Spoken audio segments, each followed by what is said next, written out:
All right, so let's talk about the 5 different types of stress. There's physical, chemical, mental, emotional, and spiritual. And a lot of times when I talk with my patients, I tend to ask them if there's anything stressful going on. And a lot of times they allude to the fact that it's all emotional. Now, let me be clear on this. None of these emotions happen separately. They actually all contribute to each other in some way or another, if you really think about it, right? So if you're having some chemical reaction to something, whether that's alcohol you're putting in your body, or if there's drugs you're using, right, then it actually ends up taxing you out and causing an emotional side to that, where you feel like you are maybe a loser or you have shame, right? So then that turns into physical because there's parts of your body that connect to that. Like, think about liver. It's connected to anger. And a lot of times people that are angry will end up drinking more in order to help with their emotions. At the end of the day, though, it just feeds and it festers and it causes more problems.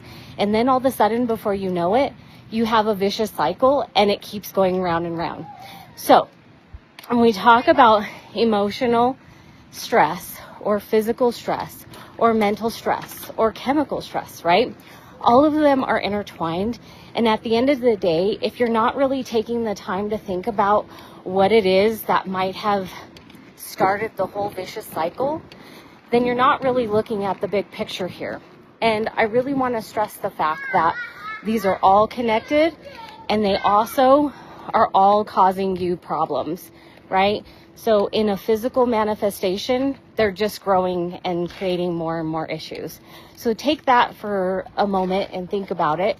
And then think about some options that you have to work through that. Maybe going outside in nature, right? Hanging out with our kids.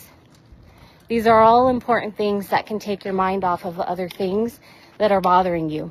And really stepping into nature and knowing that there's things outside of you that you could do in order to help you feel better about yourself and also create a better feeling in your overall body, which, again, later we'll talk about that, but there's ways that the body actually ends up festering, basically, emotions that you're feeling mentally and spiritually. So we'll talk to you soon. This is Dr. J with Peak Wellness 365. Hope you have a beautiful day.